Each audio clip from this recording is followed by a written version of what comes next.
देव भगवान अल्लाह, खुदा, ईश आदि नाम एक ही शक्ति के हैं। वो कैसा है, कहां है, कैसे मिलता है, किसने देखा है? ये प्रश्नवाचक चिन्ह पूर्ण रूप से हटाने के लिए अवश्य सुनिए जगत गुरु तत्वदर्शी संत रामपाल जी महाराज के अमृत वचन, सर्व पवित्र धर्मों के पवित्र शास्त्रों के आधार पर। 4 इंच के और दूध की धार बंद गई, वो पात्र भरते ही अपने आप बंद हो गया। बोलो सतगुरुदेव।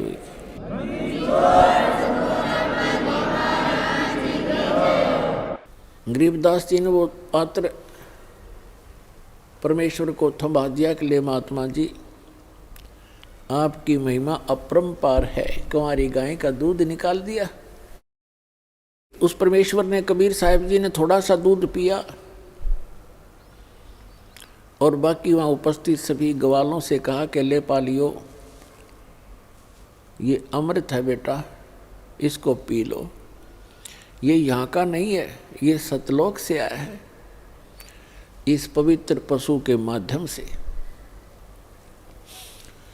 तो उन्होंने जो अन्य पाली थे, कोई 20 वर्ष का, कोई 30 वर्ष का, कोई 50 वर्ष का, कोई 40 वर्ष के आयु के, वो तो उठ कर चले गए कि हम नहीं पीवा, ये पाप का दूध है। कंवारी गां का दूध निकाल दिया जादू जंत्र करके। और फिर दूसरे, तूने झूठा कर दिया, तेरी जात का पता नहीं, तो कौन जाति का है। उस समय छुआछात भी चरम सीमा पर थी। दुर्भाग्य कहते हैं सकल पदार्थ है जगमाई, कर्महीन नर पावे नाही। गरीबदास जी ने कहा कि लो महाराज, आपका अमृत, आपका झूठा दूध है भगवान, कब कब मिले हमें। और जितना पीना था वो पी लिया। तो पुण्यात्माओं कहते हैं पिछले जब से होते हैं पूर्ण हंस मुराद। ये पिछले संस्कारों से ही ऐसी प्रेरणा और परमात्मा का मिलन हुआ करता है। फिर परमात्मा जिस उद्देश्य को लेकर आए थे, 10 वर्ष के बालक को लगे ज्ञान समझाने, सृष्टि रचना सुनाई और कहा बच्चों तुम सभी सतलोक में थे और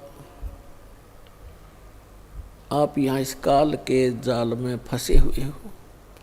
गरीबदास जी ने कहा कि हे भगवान, वहाँ ऐसा स्थान बता रहे हो आप कि कभी मृत्यु नहीं होती, वृद्ध अवस्था नहीं होती और वहाँ कभी सूखा नहीं गिरता। क्योंकि जिस समय गरीबदास साहिब जी छुडानी गांव में जन्मे थे, वहाँ मरुस्थल जैसा पृथ्वी थी, मरुस्थल जैसी, राजस्थान से मिलती जुलती वो अक्षेत्र था, जो वर्तमान में भी राजस्थान का तो बल्कि अच्छा हो गया होगा। और वहाँ हर एक चीज़ का अभाव रहता था। वर्षा हुई तो खाने के गेहूँ, खाने की ज्वार बाजरा हो जाता, गेहूँ तो कभी देखा भी नहीं था। तो गरीबदास जी ने कहा कि वहाँ परमात्मा ने बताया कि वहाँ बिन बादल वहाँ वर्षा होए और असंख्य वहाँ पर जो है कहते हैं असंख्य सूर्य जितना प्रकाश रहता है, ना गर्मी है, ना पाला है, ना सर्दी है, ना गर्मी है। और सदाबहार पेड़ हैं, अंगूरों के गुच्छे लगे रहते हैं, प्रत्येक के महल के सामने पार्क हैं, फुहारे हैं, बहुत अच्छे बगीचे हैं और बहुत सुंदर पहाड़ हैं वहाँ के। यहाँ तो मिट्टी के पहाड़ हैं, वहाँ पर हीरे और मोतियों के पहाड़ हैं, सुंदर मिट्टी है, उसके अंदर फलदार सदाबहार पेड़ पौधे हैं। गरीबदास जी ऐसे सुन रहे थे जैसे वो आत्मा उनकी सतलोक में ही घूम रही हो। वो परमात्मा बताते जा रहे थे और वो कल्पना करते जा रहे थे। फिर परमेश्वर ने बताया कि वहाँ दूधों की, दहियों की और बेटा अमृत की दरिया बहती है, सरोवर भरे हुए हैं। तो गरीबदास जी ने कहा क्या भगवान वो खराब नहीं होते?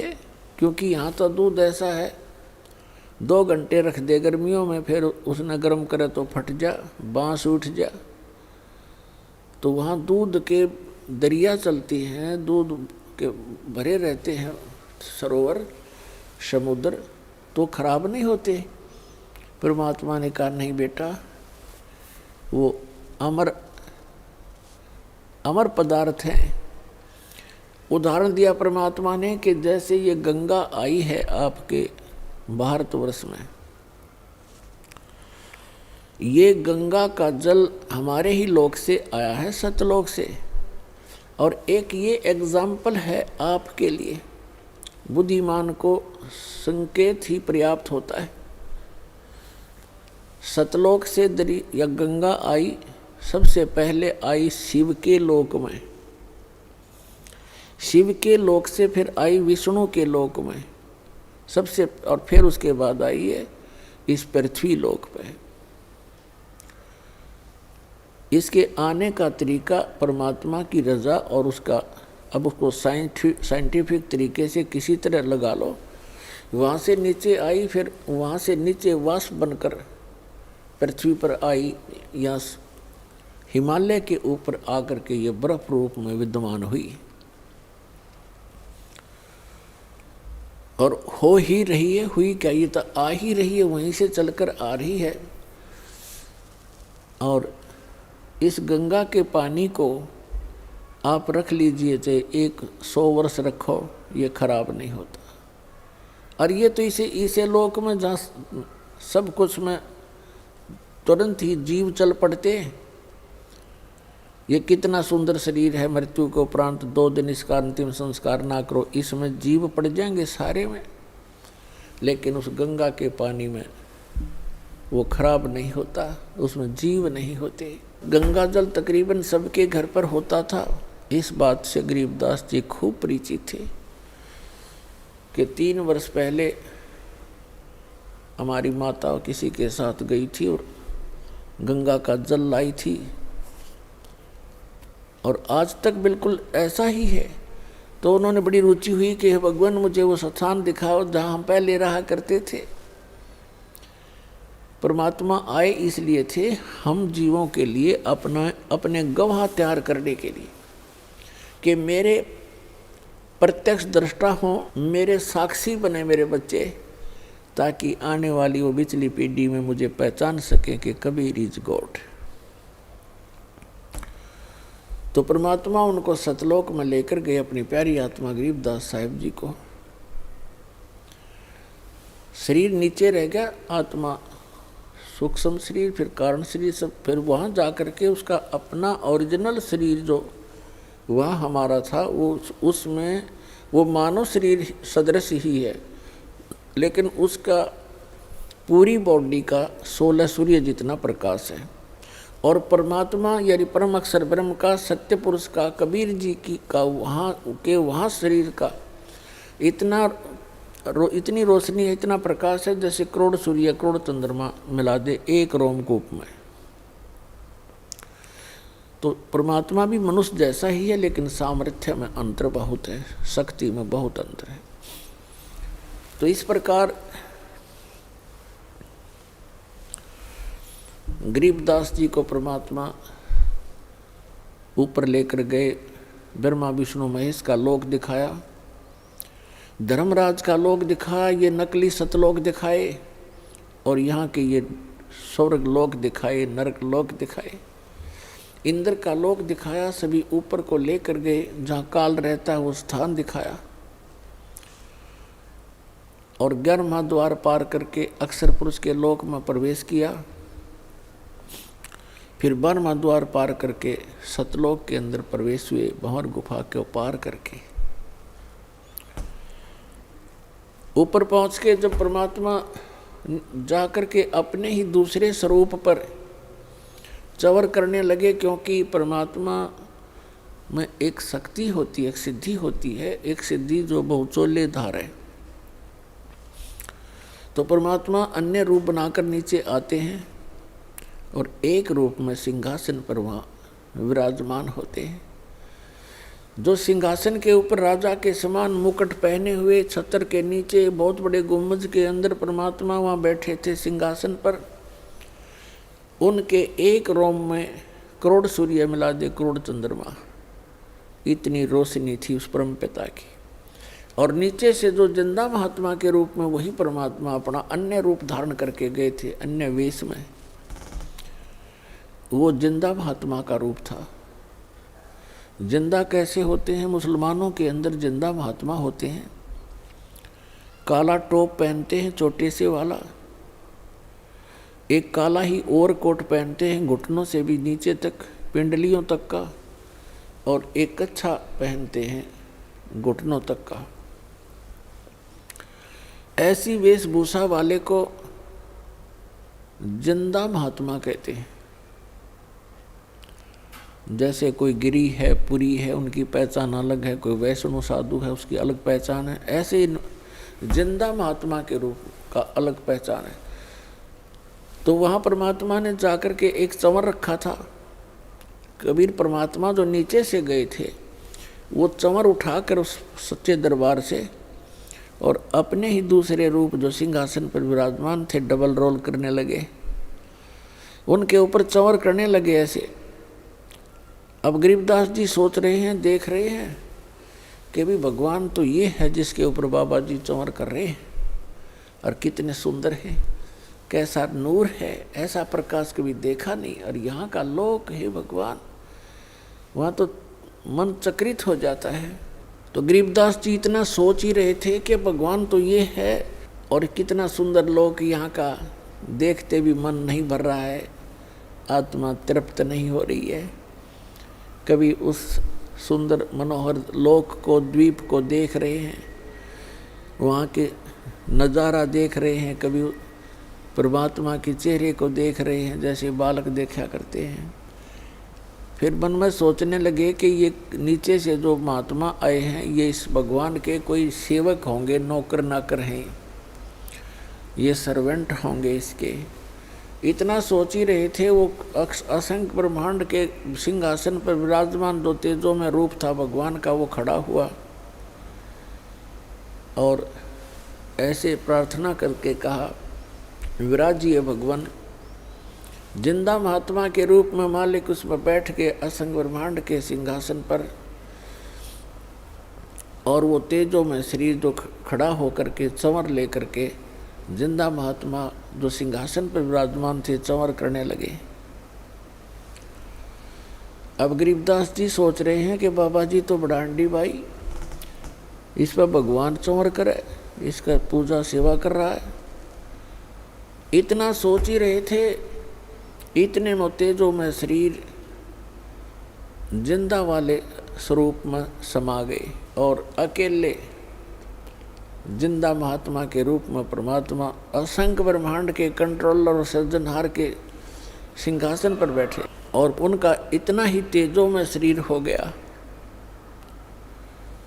तब परमात्मा ने कहा कि गरीबदास बेटा, ये तुम्हारा निज स्थान है, यहाँ वैसी ही सृष्टि है, नर और नारी हैं, ये कितने सुंदर बाग बगीचे भरे पड़े हैं, कितनी सुंदर महक उठ रही है वहाँ पर, और कितनी प्यारी प्यारी आवाज़ घंटियाँ बज रही हैं, यहाँ पर धुन हो रही है।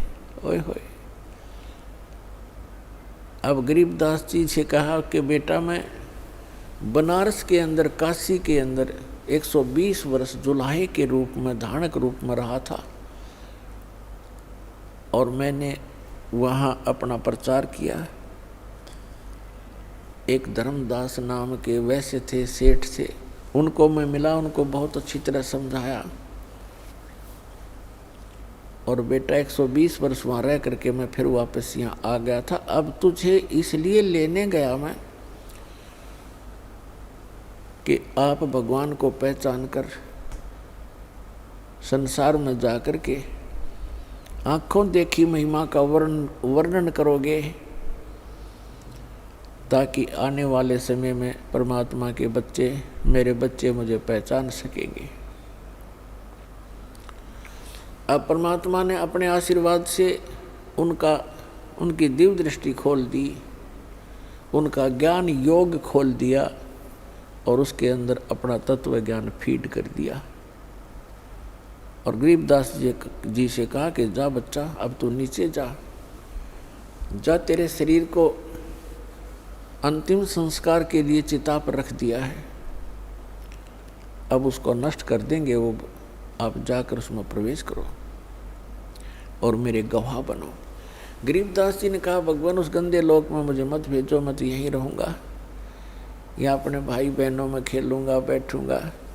परमेश्वर ने कहा कि नहीं बेटा, आप ऐसे नहीं रह सकते यहाँ, क्योंकि जब आप यहाँ से गए आप पुण्यों से परिपूर्ण थे, आपने सारे पुण्य नाश कर लिए वहाँ पर। उस काल के रेस्टोरेंट में उस झूठे सुख का आनंद ले लेकर आपने अपने सभी भक्ति कर्म नाश कर लिए, और मैं आपको ऐसा चार्जर दूंगा, ऐसी भक्ति दूंगा सत्य, ये आप स्वयं जाप करना और मेरी महिमा का वर्णन करते समय उसमें लिख देना, अन्य किसी को अभी ये मंत्र डिस्क्लोज ना करना। गरीबदास जी ने उनके वचनों को सिरोधार्य किया। उधर से क्या हुआ, कुछ समय के बाद 2-3 घंटे के बाद जो पाली चले गए थे ग्वाले, वहाँ से उन दोनों को छोड़कर आत्मा और परमात्मा को, 2-3 घंटे के बाद उनको ध्यान आया कि वो बच्चा कहाँ बैठा है, लड़की का लड़का, वो बाबा जी चला गया कि नहीं। उन्होंने देखा कि वो अकेला बैठा है, बाबा जी दिखाई नहीं दे रहा है। एक उनमें से ग्वाला आया, उसने कहा कि अरे गरीबू खड़ा हो भाई, तेरा नंबर आ गया गाय घेरने का। ये वहाँ नंबर लगाते हैं, अपना शिफ्ट बना लेते हैं पाली कि 2 घंटे आप खड़े होगे, 2 घंटे आप खड़े होगे, 2 घंटे आप पशुओं के सामने, ताकि किसी की फसल को हानि ना कर दे और भाग ना जा पशु इधर उधर। तो उसने कहा कि गरीबदास खड़ा हो भाई, गरीबू कहा करते थे, तेरा नंबर आ गया। नहीं बोले क्योंकि वो आत्मा थी नहीं, शरीर को खाली रखा था। निकट जाकर कहा कि ए भगत जी खड़ा हो, पकड़ के हिलाया कि महात्मा बन गया तू, खड़ा हो ले। जब ही उसने ऐसे किया वो गिर गए। अब वो एकदम घबरा गया, सभी पालियों को आवाज़ लगाई कि दौड़ के आओ, भागो भागो। ये लड़की का लड़का मर गया। 2 पाली गांव की तरफ दौड़े। 1.5 किलोमीटर की दूरी पर छुड़ानी गांव था उस स्थान से जहाँ पर ये परमात्मा प्रकट हुए थे। गांव में पता चला 30-40 घर होते थे, पहले छोटे गांव हुआ करते थे। सारे गांव में एकदम सन्नाटा छा गया। जिसने भी सुना वही उस स्थान की तरफ दौड़ लिया। बूढ़े क्या, बच्चे क्या, माई क्या, बहन क्या, सभी चल पड़े। वहाँ से बच्चे कोई 100 को घर ले आए। घर ला कर के फिर शाम के समय अंतिम संस्कार के लिए चिता पर रख दिया। उसी समय परमात्मा ने अपनी प्यारी आत्मा गरीबदास जी को उनके शरीर में प्रवेश कर दिया। अब जो ही आत्मा प्रवेश हुई, उनके अंदर वो ज्ञान फीड कर दिया था। वही वाणी उठते ही, चिता के ऊपर से उठते ही ये वाणी बोलने लगे, अनंत कोट ब्रह्मांड का एक रति नहीं भारे, सतगुरु पुरुष कबीर हैं कुल के सिरजनहारे। अलल पंख अनुराग है सुन मंडल रे थीरे, दास गरीब उधार दिया सतगुरु मिले कबीर। अब गांव वालों ने सोचा ये लड़का मेंटल हो गया, बाबा जी के जंतर मंत्र का दूध पी के एंड बैंड बोल रहा है, पता नहीं क्या बक रहा है उआ बाई, क्योंकि वो समझ कैसे सके इस गूढ़ रहस्य को। ऐसे 3 वर्ष बीत गए और उधर से इस बात पर संतोष कर लिया परिवार के व्यक्तियों ने कि हे भगवान, लड़का होता गया मेंटल, पर कोई बात नहीं, या लड़की इस बच्चे को देख देख कर, जैसा भी बावड़ा है, पागल है, इसको देखकर वो जीवित रह जाएगी, नहीं तो बेहोश हो जाती थी इस घटना को सुनकर बार बार। तो ये संतोष किया कि कोई बात नहीं, पागल हुआ सो हुआ, पर जीवित तो हो गया। लड़की ने पेट पर खाना खा लिया। ऐसे 3 वर्ष बीत गए। एक गोपाल दास नाम के दादू पंथ के एक संत थे, जो बनिए के घर जन्म था उनका, और वो दादू पंथ से दीक्षित होकर के घर त्याग चुके थे, बाल बच्चों का विवाह करके फ्री हो गए थे, और वो ऐसे घूमते फिरते थे, शिष्य बना रखे थे गांव में, वहाँ जाते थे, उनके घर रुकते थे घूमते फिरते, जिसको रमता राम कहते हैं। और दादू साहब जी को भी परमात्मा मिले थे जब वो 7-8 वर्ष के थे। जंगल में खेल रहे थे, बनी में 2-4 बच्चे और भी बैठे थे। तब परमात्मा आए, उनको ज्ञान सुनाने लगे। बच्चे, छोटे बच्चों को रुचि बहुत होती है, वो कोई कथा कहानी सुन के बड़े प्रसन्न होते हैं। तो 3-4 बच्चे थे, वो और 4-5 और थे, एक दादू जी थे।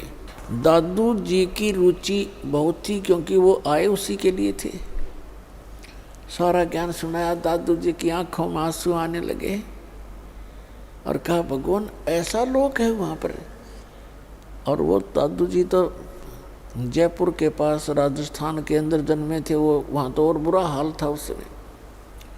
उनकी प्रबल प्रेरणा हुई और कहा कि मुझे वहाँ ले चलो भगवान।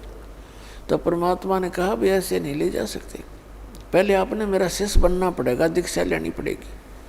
ऐसे गरीबदास जी को भी प्रथम मंत्र देकर परमात्मा सतलोक लेकर गए थे, और कुंवारी गाय के दूध से उनको वो अमृत पान कराया था, जिसको पान परवाना कहते हैं।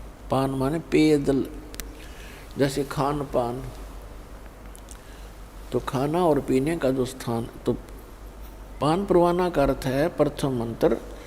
इस अमृत बना करके वचनामृत से मिश्री के साथ या अन्य जैसी भी सुविधा उपलब्ध होती है, उसके माध्यम से प्रथम मंत्र दिया जाता है।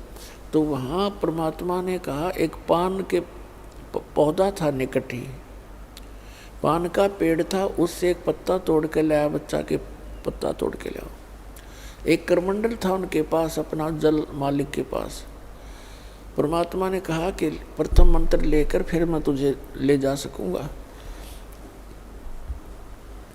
तो और बच्चे तो उठकर चले गए, वो दोनों रह गए, परमात्मा और वो प्यारी आत्मा। तब परमेश्वर ने अपने करमंडल से एक घूंट पानी की भरी और फिर वापस उस पे पान के पत्ते पर ऐसे कुरला कर दिया और कहा, ले बच्चा, ये नाम ले और इसको पी ले। अब दादू जी ने पकड़ के पी लिया, और जो बच्चे और बैठे थे वो उठ कर चले गए, कहने लगे, हम ना पीवा, तेरे जूठे ने। अब दादू साहब को फिर परमात्मा ने वो मंत्र दिया, वो बच्चों के जाने के बाद। वो तो कुरला करके रख लिया था ताकि ये बच्चे आप खिसक जाएंगे, यहाँ से कहना नहीं पड़ेगा, तुम जाओ। वो तो उठकर चले गए। जब वो दोनों रह गए तो उनको नाम दिया, नाम देकर कहा, ले बेटा ये पी ले। दादू साहब पीते ही उनकी तो सुरती पहुंची और कहा, चल मेरे साथ। आत्मा, शरीर वहाँ छोड़ दिया, ऊपर लेकर गए आत्मा को। तो दादू साहब जी 3 दिन और 3 रात अचेत रहे थे, बेहोश पड़े थे, कोमा में, जैसे कहते हैं ना, कोमा के अंदर आ गया। रात्रि देर होगी, शाम को बच्चे की खोज हुई। उन बच्चों से पूछा कि कहाँ है तुम्हारे साथ वो खेलने गया था दादू। उन्होंने बताया कि वहीं रह गया था, हम तो आ गए थे। वहीं खोजने के लिए गांव के लोग गए तो वहाँ अचेत पड़े थे।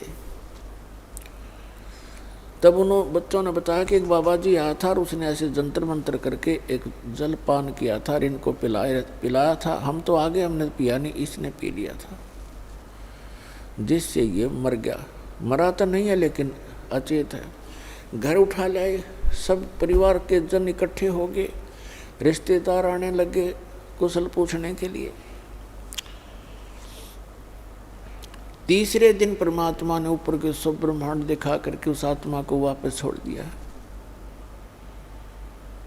तब दादू साहब जी एकदम खड़े हुए, चारों तरफ देखा कि हाहाकार मच रहा है, माँ रो रही है, पिता रो रहा है, भाई बहन अन्य सब बुरा हाल था, सन्नाटा छाया था। तो एकदम उठे तो सबकी खुशी का ठिकाना नहीं रहा। लेकिन दादू जी की वही हालत हुई जो गरीबदास साहिब जी की थी, ये वाणी बोलन लगे और उस वाणी को उस गांव वाले नहीं समझे कि वो पागल हो गया। अब दादू साहिब जी क्या बोल रहे थे अपने परमात्मा कबीर जी के गवाह बनकर, जो जो शरण कबीर के तिरगे अंत अपारे, दादू गुण के ताकहूँ कहत न आवे पारे। कबीर करता आप है दूजा ना कोई, दादू पूर्ण जगत को भक्ति दृढ़ावत सोए। ठेका पूरा होवे जब सब कोई तजय शरीर, दादू काल चंपे नहीं जपे जो नाम कबीर।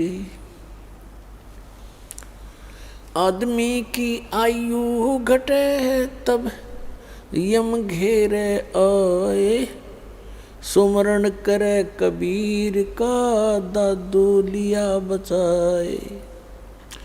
आदमी की आयु घटे तब यम घेरे आए, सुमरण किया कबीर का दादू लिया बचाए। मेट दिया अपराध सब आ मिले छन माही, दादू संग ले चले कबीर चरण की छाही। सेवक देव निज चरण का दादू अपना जाने, बृंगी सत्य कबीर ने कीन्या आप समाने।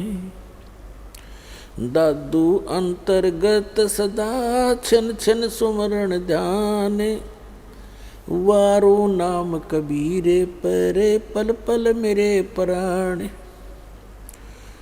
सुन सुन साख कबीर की काल नवावे माथे, धन धन हो तीनों लोक में दादू जोड़े हाथ। केरी नाम कबीर का विषम काल गजराजे, दादू भजन प्रताप से ये भाग्य सुनत आवाज। पल एक नाम कबीर का दादू मन चित लावे, हाथी के असवार को ये स्वान काल ना खावे। सुमरत नाम कबीर का ये कटे काल की पीरे, दादू दिन दिन ऊंचा होवे परमानंद सुख सीरी। दादू नाम कबीर की जय कोई लेवे ओटे, तिनको कभू लागे नहीं ये काल बजर की चोटे। और संत सब कूप हैं केते झरीता नीरे, दादू अगम अपार है ये दरिया सत्य कबीर।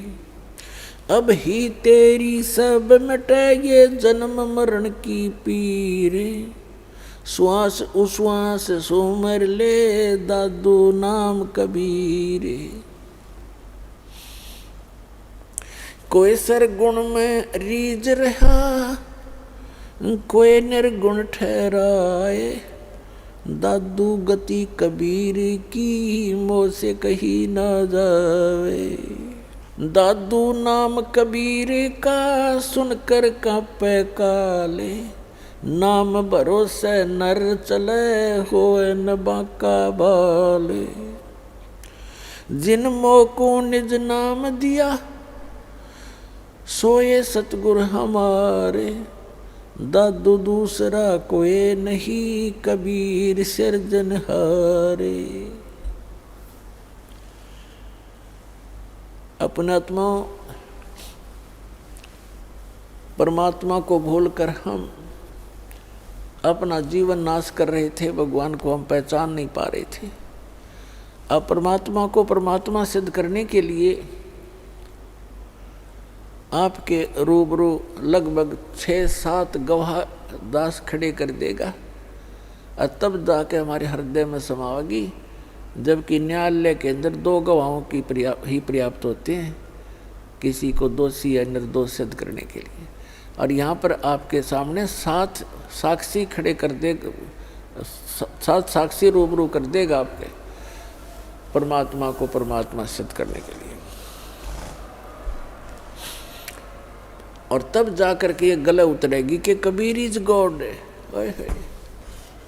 अब हमारे भक्त तो परिचित हो ही जाते हैं इस ज्ञान से, सुनकर इतने प्रमाणों को देखकर, और वो किसी अन्य को बताने की चेष्टा करते हैं तो सारा ज्ञान सुन लेते हैं और फिर ये कहते हैं और तो सारी बात आपकी प्रमाणित है, पर कबीर को भगवान नहीं माना जाए। कबीर को भगवान कैसे माने? कबीर तो एक जुलाहा था, धानक था, कवि था, गरीब सा आदमी था, झोपड़ी में रहा करता था। तो परमात्मा तो परमात्मा ही होता है। अब हमने ये कैसे जान लिया कि परमात्मा वो है जिसका हाथ में धनुष हो या त्रिशूल हो और या सुदर्शन चक्कर हो? तो ये लक्षण कहाँ से ग्रहण करें हमने कि ये भगवान होता है? वो हमने अपने लोक वेद दंत कथा सुने सुनाए ज्ञान से सिद्ध कर रखे थे। अब जिसके पास थोड़ा सा कोई मजबूती है, कोई बल है किसी भी प्रकार का, तो वो तो आप भगवान है। ये राजा लोग कैसे बने थे, राज कैसे स्टार्ट हुआ था? ऐसे जनता रहा करती थी जिसके पास 10-20 लठाड़े होते, हुए किसी ने घेर कूट छेद कर उसका लूट लेते धन, फिर उन पर टैक्स लाने शुरू कर दिए। लाठी वाले की भैंस यहाँ पर है ही है। तो वो तो आपे भगवान है जिसके पास हथियार है या कोई बाहुबल है या कोई अपने सदस्यों का ताकत है। भगवान तो भगवान ही है। और ऐसी स्थिति में जो एक झोंपड़ी में रहा करते थे, कपड़ा बना करते थे,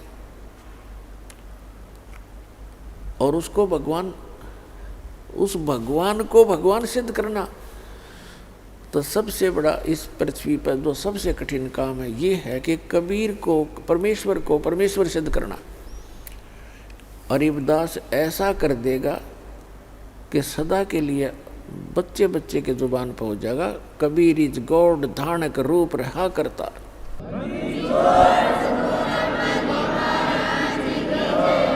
पहले दादू साहब जी से क्लियर करते हैं क्या कहना चाहते हैं ये प्यारी आत्मा है कि जो शरण कबीर के तरगे अंत पार करो, कितने पार हो गए।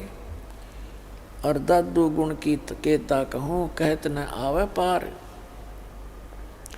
कबीर करता आप है दूजा ना कोई, और दादू पूर्ण जगत को भक्ति दृढ़ावत सोए। पूरे विश्व को यदि कोई सत भक्ति देता है तो स्वयं ही आकर बताता है, पूरे विश्व को बताता है। और फिर बताते हैं ठेका पूरा होवे जब,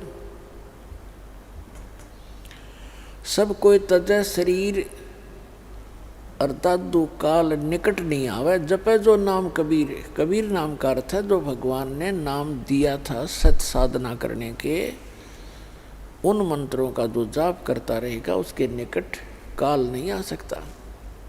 फिर क्या बताते हैं, आदमी की आयु घटे तब यम घेरे आए,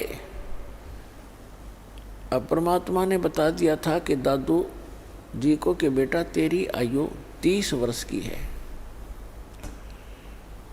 अब जब 30 वर्ष आए और उनकी मृत्यु हुई, शरीर छूटा, एकदम चारों तरफ से यम के दूत आ खड़े हुए, तब परमात्मा ने उनको पहले ज्ञान दे रखा था कि कभी भी कोई भी आपत्ति आपके ऊपर आए तो इस नाम का सिमरन शुरू कर देना।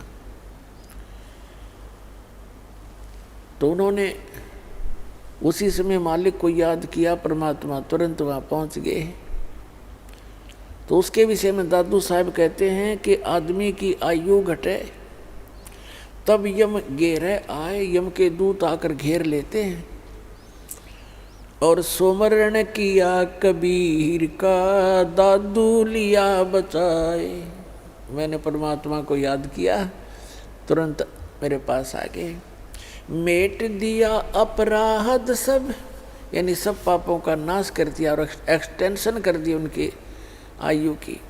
मेट दिया अपराध सब आ मिले छन माही, दादू संग ले चले कबीर चरण की छाई।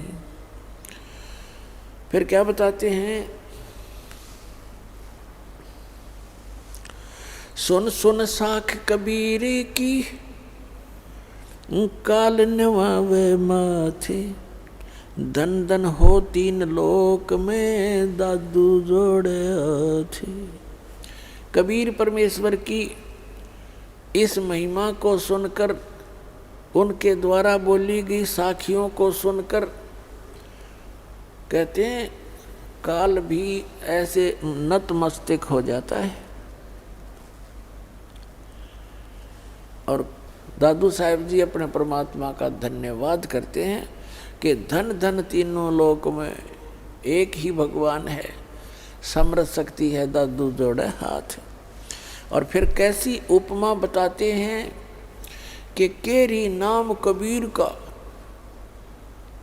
और विखम काल गजराज, दादू भजन प्रताप तयु भाग्य सुनत आवाज।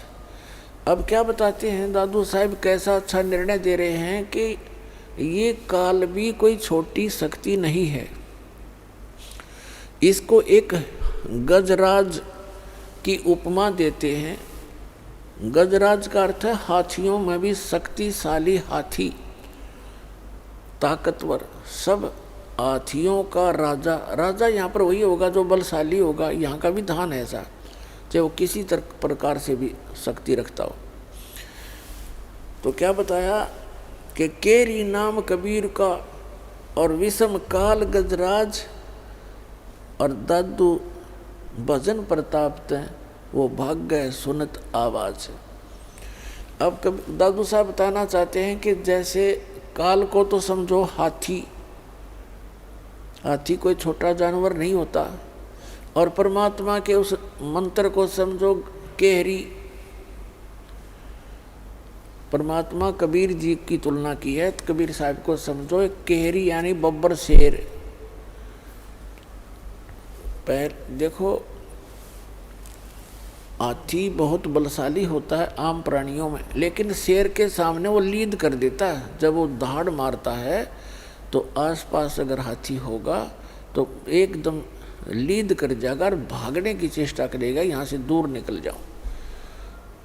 तो क्या बताते हैं, केरी नाम कबीर का और विषम काल गजराज और दादू भजन प्रताप वो भाग्य सुनत आवाज। फिर क्या बताते हैं, पल एक नाम कबीर का दादू मन चित लावे और अस्थि के असवार को स्वान काल नहीं खावे।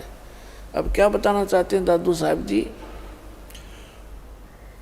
कि आप जी जो परमेश्वर कबीर जी की शरण में आ गए और ये सच्चा नाम आपको प्राप्त हो गया, आप समझो हाथी के ऊपर असवार हो गए, हाथी के ऊपर बैठ गए आप। और अब दादू साहब बताते हैं काल समझो कुत्ता है, और कुत्ता जो है हाथी पर बैठे व्यक्ति को किसी प्रकार की हानि नहीं कर सकता, चाहे वो दूर से कितना ही गुर्राता रहे, भौंकता रहे, कितना ही कोशिश करता रहे, यानी उसकी रीत से आप इतने बाहर हो गए, उसकी रेंज से इतने आउट हो गए कि आपको वो काल रूपी कुत्ता हाथी पर, यानी कबीर परमात्मा की शरण में विराजमान उस हंस आत्मा का कुछ भी नहीं बिगाड़ सकता, उसकी हानि नहीं कर सकता।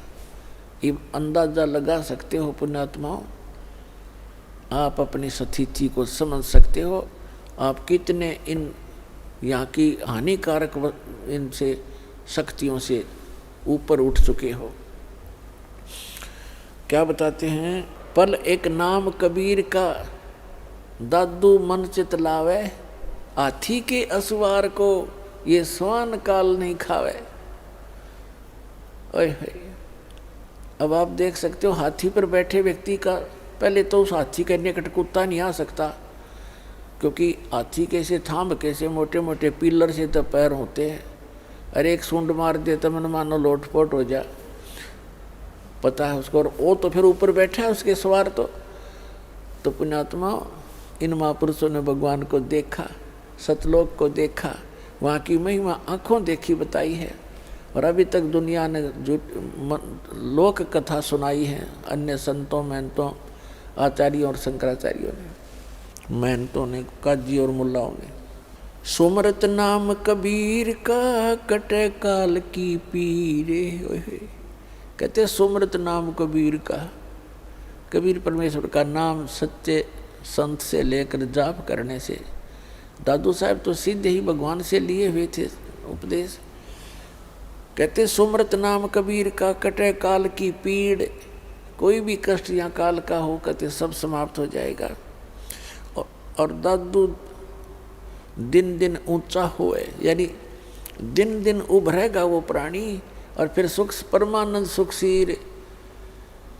अब जैसे पुण्यात्माओं आप और आम जगत में कितना अंतर हो गया। आपने शराब त्याग दी, हुक्का बीड़ी तंबाकू सेवन करना बंद कर दिया, मांस खाना बंद कर दिया, चोरी ठगी जारी झूठ कपट ये बंद कर दिए। एक तो आपके पाप स्टॉप हो गए, और दूसरे आप भक्ति स्टार्ट कर दी, भक्ति करने लगे। और अन्य समाज सारा दिन 2 रोटी के लिए 36 झूठ बोले दिन में, और मन में दोष रखे, और बतलावा के बतलाओगा वही ऊट पटांग बातें अटपट।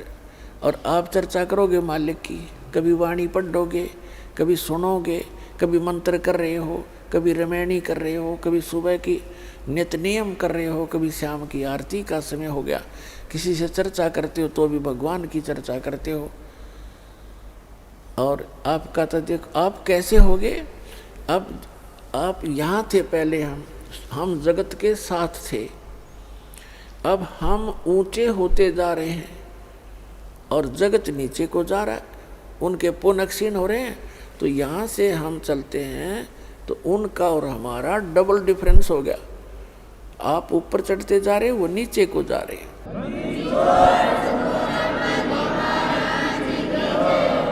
सुमरत नाम कबीर का ये कटे काल की पीरे, दादू दिन दिन ऊंचा होए परमानंद सुखसीर। दादू नाम कबीर की जय कोय लेवे ओटे, उनको कभी लागे नहीं ये काल बजर की चोटे।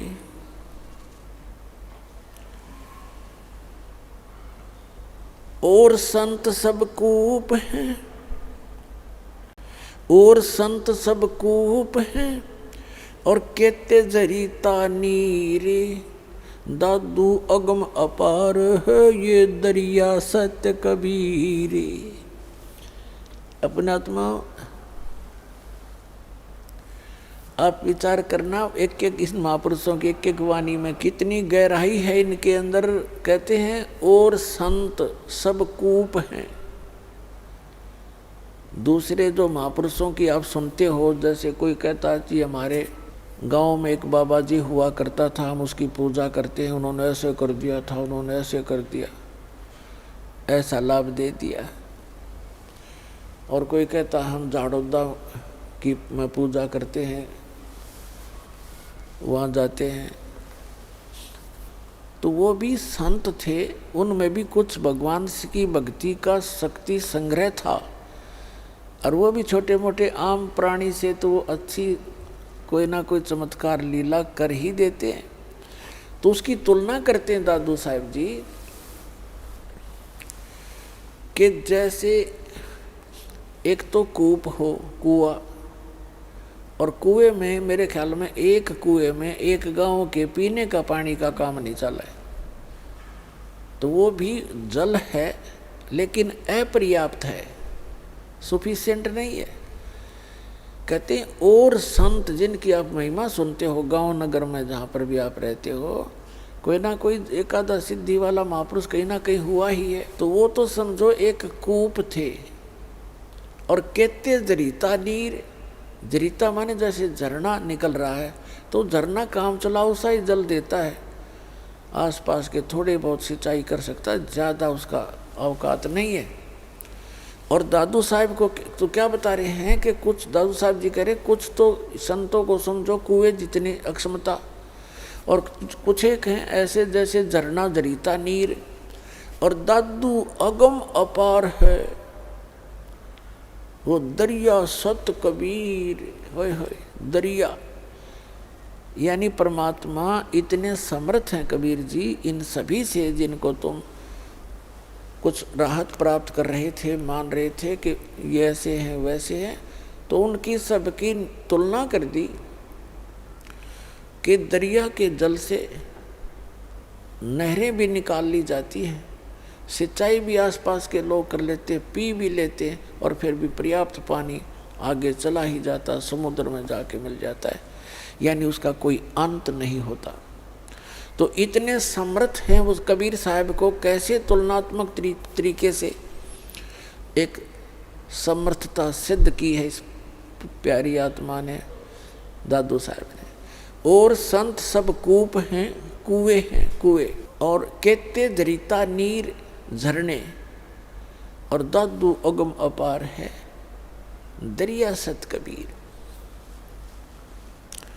फिर क्या बताते हैं, अब ही तेरी सब मिटे जन्म मरण की पीर, और दादू श्वास उश्वास सुमर ले, दादू नाम कबीर।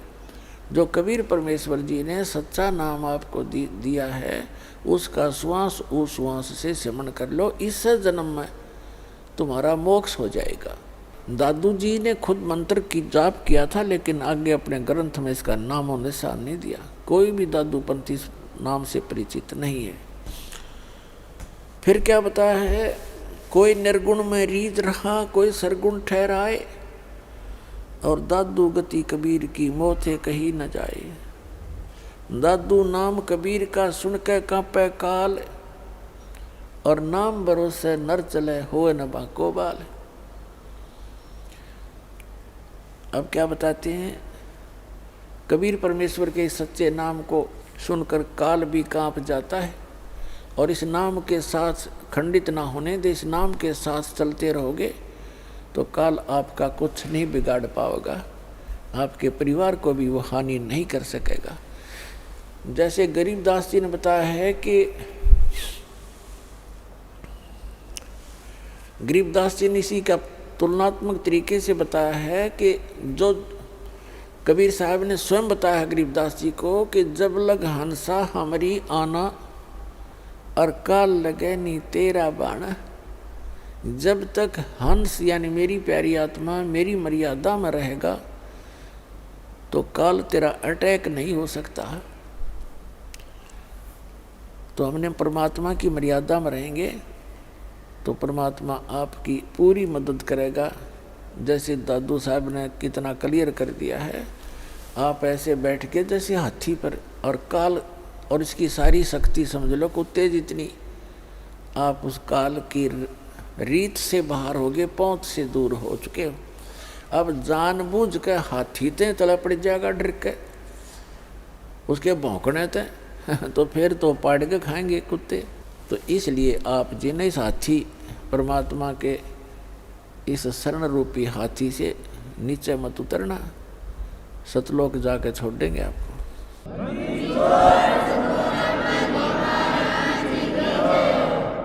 अब एक दिन क्या हुआ कि जब गरीबदास जी 10-13 वर्ष के हो गए, 3 वर्ष के पश्चात 10 वर्ष के बच्चे को परमात्मा आकर मिले थे।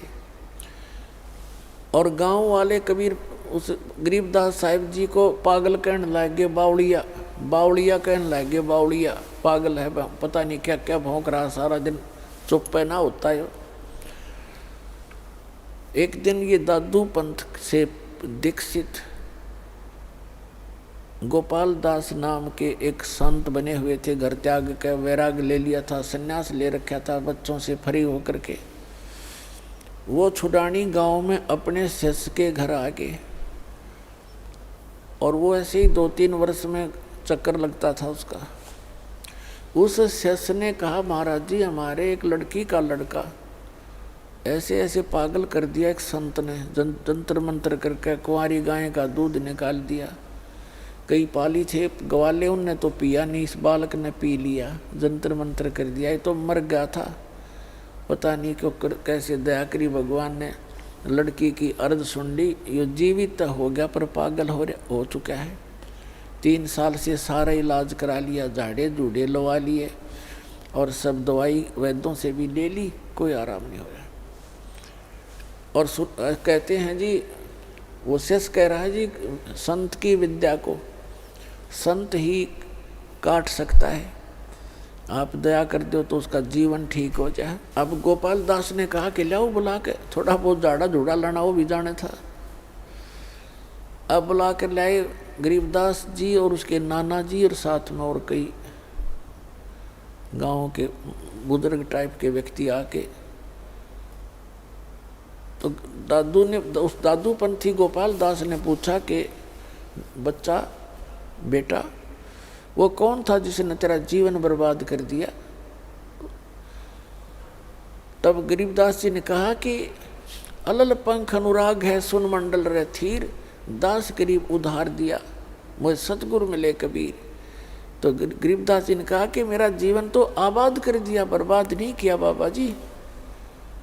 हम सुल्तानी नानक तारे दादू को उपदेश दिया, जात जुलाहा भेद न पाया वो काशी महे कबीर हुआ।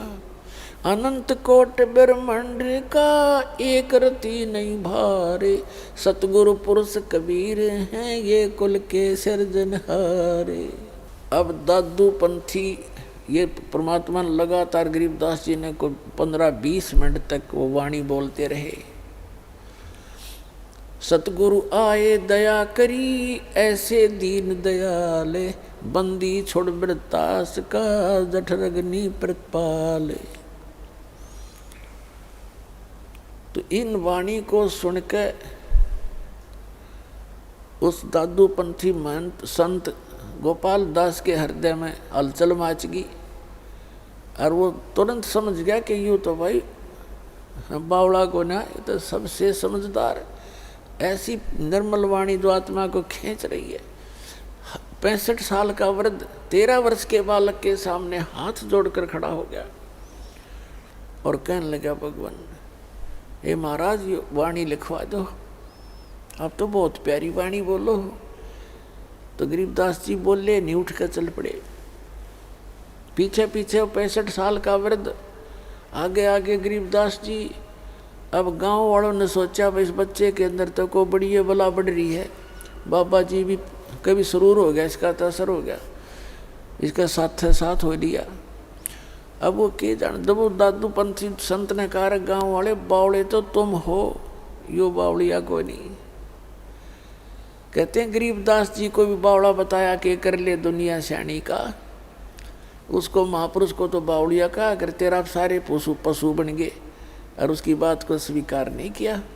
तीसरे दिन जाके गरीबदास जी ने मौन तोड़ा और कहा कि भक्त यदि कंप्लीट लिख है तो मैं बोलूँगा, लिखवाऊँगा, कभी कहीं बीच में छोड़ दे।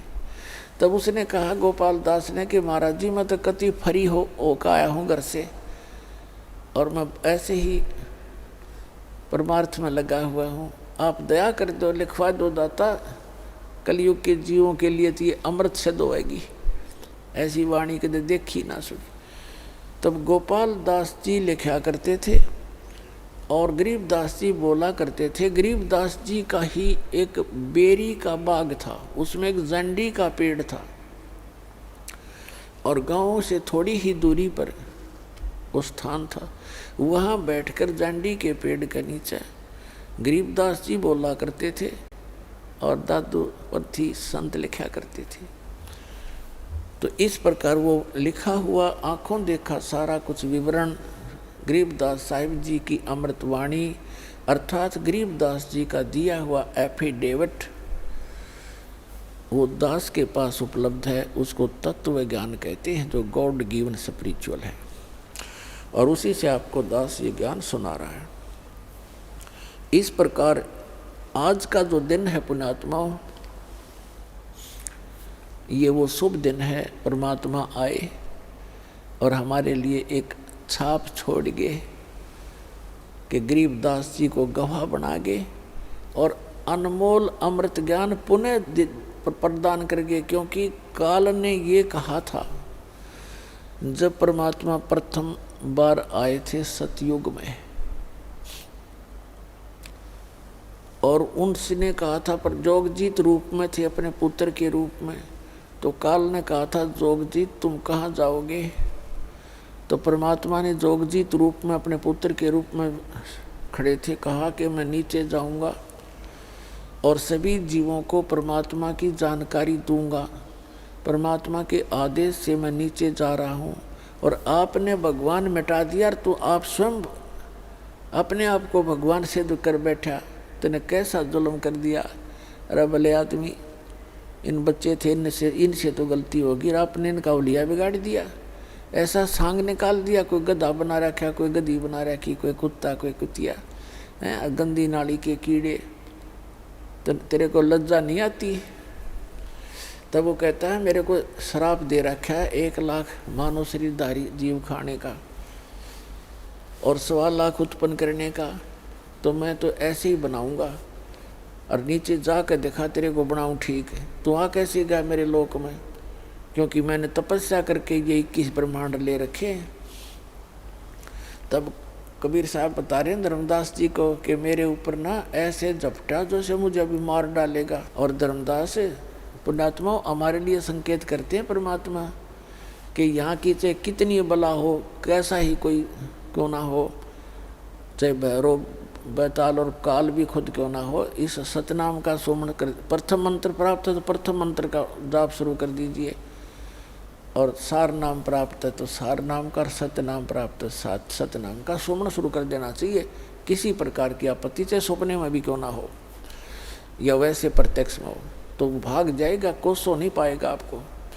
तो धर्मदास जी को बता रहे हैं कि जब मेरे ऊपर काल ने झपट्टा मारा मुझे मारने के लिए, मैंने सतनाम का सुमन कर दिया धर्मदास, और काल ऐसे कंडम होकर गिर गया जैसे पक्षी की पंख कट जाती है, पड़ा पड़ा तड़पता है, कुछ बसावा नहीं।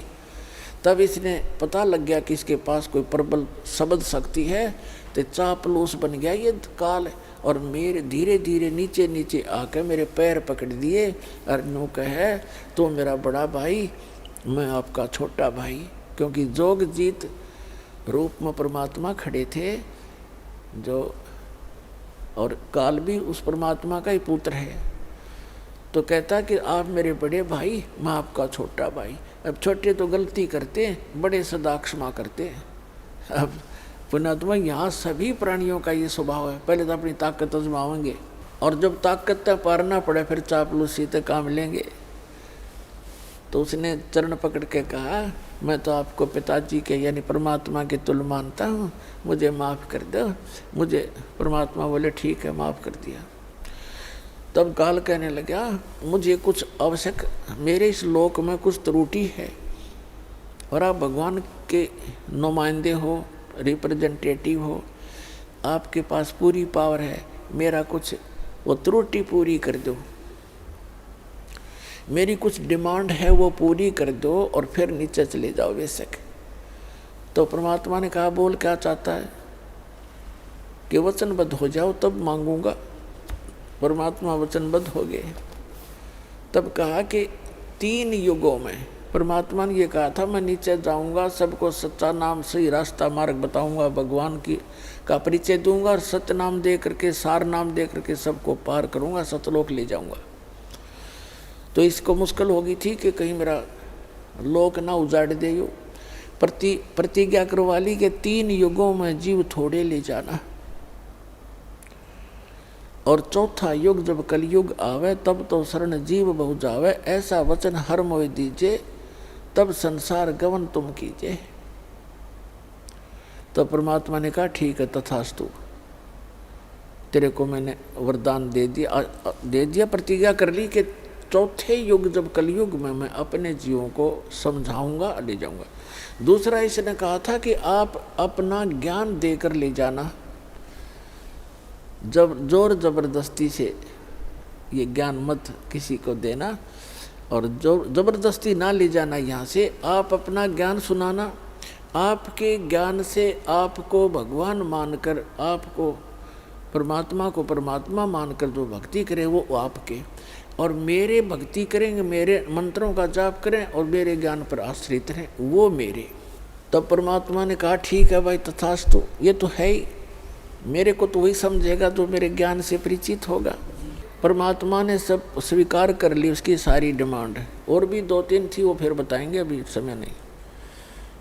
तो तब एकदम आंख पलट गया भस्मागिरी की तरह, और कहने लगा कि जाओ जोग जीत संसार। कहते 12 पंथ करूँ मैं साझा, जब कलयुग आओगा ना सभी प्राणियों को भक्ति मार्ग में विचलित कर दूंगा, और इनको इतना विकारी बना दूंगा, और इनके टुकड़े टुकड़े कर दूंगा, हिंदू मुसलमान सिख ईसाई जैनी बनाकर इनको एक दूसरे का दुश्मन बना दूंगा, और देवी देवताओं मंदिर मूर्तियों तक सीमित कर दूंगा, तीर्थ व्रतों के ऊपर उलझा दूंगा। और तब तुम जाओगे, तब परमात्मा ने कहा कि 5500 वर्ष जब कलयुग बीतेगा, तब मैं अपना एक अंश भेजूंगा। उसको तो यही कहना था कि अपना अंश भेजेंगे और फिर तुम्हारे सारे ज्ञान को ठीक कर देगा, वो सबको ये ज्ञान देगा। तो उस समय वो काल कहता है कि उस समय तक तो इनको इतना कंडम कर दूंगा, ये भक्ति के योग्य भी नहीं रहेंगे, और फिर नकली पंथ चला दूंगा, तेरे कबीर नाम से 12 नकली पंथ चलाऊंगा, उसके अतिरिक्त और अनेक पंथ चला कर सब्जियों को भरमा दूंगा। और जब तुम्हारा जाएगा ना कोई हंस, तो सब उसके साथ वाद विवाद करेंगे, विरोध करेंगे मेरे उस गलत ज्ञान पर आधारित होकर के, और तेरी एक नहीं चलेगी जोगजीत, अब बेशक चले जाना। तो क्या कहा काल ने, 12 पंथ करूं मैं साझा, नाम तुम्हारा ले करूं आवाजा, 12 पंथ नाम जो ले ही हमरे मुख में आन समोई, और अनेक पंथ चलाऊं या विद जीवों को भरमाऊं। अपने आत्मा 12 पंथ तो गरीबदास जी तक पंथ आपको दिखाई रखे बहुत बार है, उसके अतिरिक्त और अनेक पंथ चलाऊं, ये राधा स्वामी पंथ, इसी से निकली ब्रांच जय गुरुदेव पंथ मथुरा, और जनोद वाला जो ताराचंद वाला, और धन धन सतगुरु सच्चा सौदा सिरसा और जगमाल वाली जो यहाँ पर गंगुआ पंगुआ, गंगुआ के आसपास यहाँ वाला, ठाकुर जी वाला, और ये राधा स्वामी ब्यास वाला, आगरा वाला, ये सारे अनेक पंथों में है, निरंकारी पंथ है। तो काल ने कहा था और अनेक पंथ चलाऊं या विद जीवों को भरमाऊं, और फिर जाइयो जोग जीत संसारा, जीव न माने कहा तुम्हारा, जीव तुम्हारा कहा न माने, हमारी ओढ़ हो बाद बखाने, तुम्हारे साथ विरोध करेंगे, मेरे वकील बनकर खड़े हो जाए। तो परमात्मा ने कहा था तुम अपना काम करे और हम अपना करेंगे। तब धर्मदास जी ने पूछा था, भगवान जब 5500 वर्ष कलयुग बीतेगा, अभी तो 5000 वर्ष बीता है,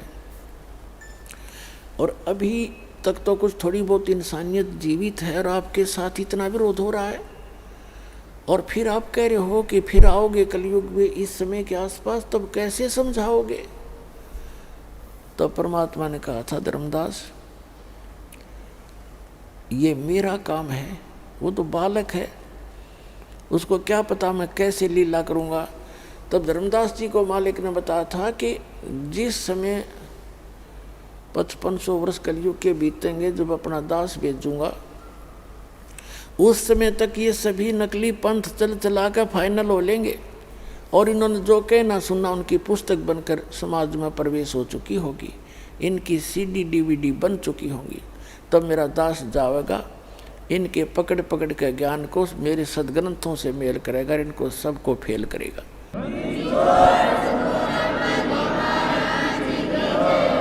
और तब मुझे मेरे बच्चे पहचान कर सतलोक आएंगे। तो पुण्यात्माओं, वो समय आ गया है और ये दास, वो परमात्मा का भेजा हुआ दास आपके लिए उपस्थित है। अपना कल्याण कराओ और सतलोक जाओ। बोलो सतगुरुदेव।